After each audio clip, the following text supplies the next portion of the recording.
In this video, I'm going to walk you through exactly how to delete your Notion account step by step. Whether you're switching tools, cleaning up old accounts, or just no longer using Notion, this guide will show you the safest and correct way to permanently delete your account directly from Notion settings.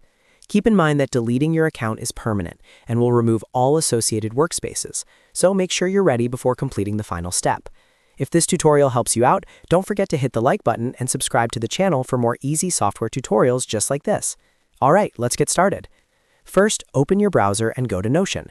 Once you're logged in, make sure you're on the home screen. This is the main dashboard where you can see your pages and workspaces. From here, look to the top left corner of the screen where your workspace name appears. Click on your workspace name, which might show your name or the name of the space you're currently using. In this example, it appears as Sky Space. After clicking on your workspace name, a menu will open. From this menu, click on Settings. This will take you to the main settings area for your Notion account and workspace. Once you're inside the settings page, look toward the left side panel and click on your account name. This is usually shown with your profile name and email address. Clicking this will open your personal account settings. Now scroll down through the account settings page until you find the option that says Delete My Account. This option is usually near the bottom, so you may need to scroll a bit to see it. When you find it, click on Delete My Account. Notion will now ask you to confirm this action.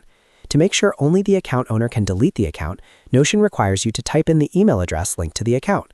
Carefully type the exact email address associated with your Notion account into the confirmation field. After entering your email, click on the button that says Permanently Delete Account and One Workspace. This is the final confirmation step. Once you click this, your Notion account and its associated workspace will be permanently deleted.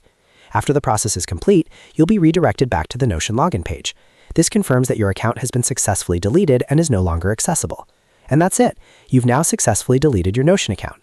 If this video saved you time or helped you out, make sure to give it a like and subscribe to the channel for more quick and simple software tutorials. Thanks for watching, and I'll see you in the next video.